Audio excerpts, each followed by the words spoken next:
The night of our anniversary was supposed to be special.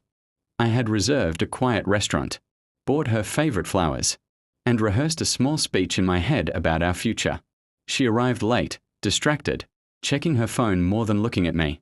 When I asked what was wrong, she smiled too quickly and said she was just tired.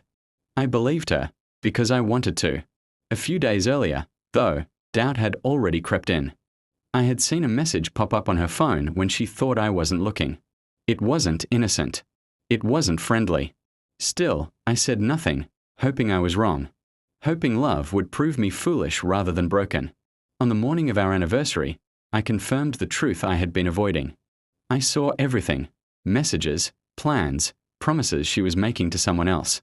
She had been cheating for months, maybe longer. What hurt most wasn't just the betrayal, but how easily she lied, how normal it all seemed to her. I didn't confront her. I didn't shout or cry. Instead, I made a decision that surprised even me.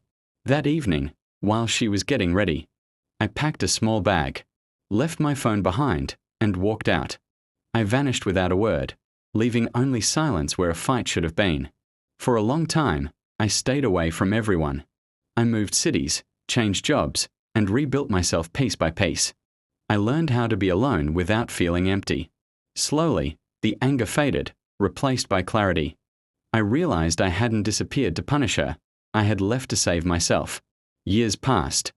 I grew stronger, calmer, happier than I had ever been with her. I stopped checking her social media, stopped wondering if she regretted it.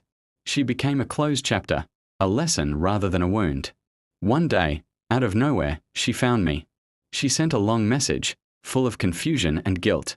She said my disappearance had haunted her, that she never understood why I left without explanation. She admitted the cheating, said she expected anger, not silence. We met once, briefly. She looked older, tired in a way that had nothing to do with age. She asked me why I vanished, why I didn't fight for us. I looked at her and realized I felt nothing. No love, no hate. I told her the truth.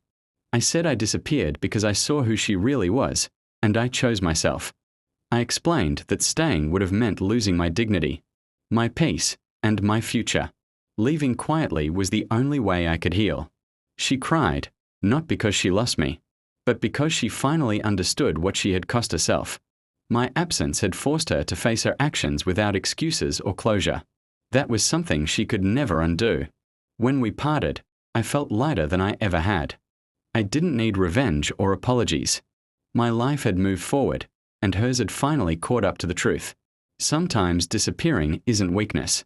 Sometimes it's the strongest response to betrayal. I didn't vanish to teach her a lesson, but years later, she learned it anyway.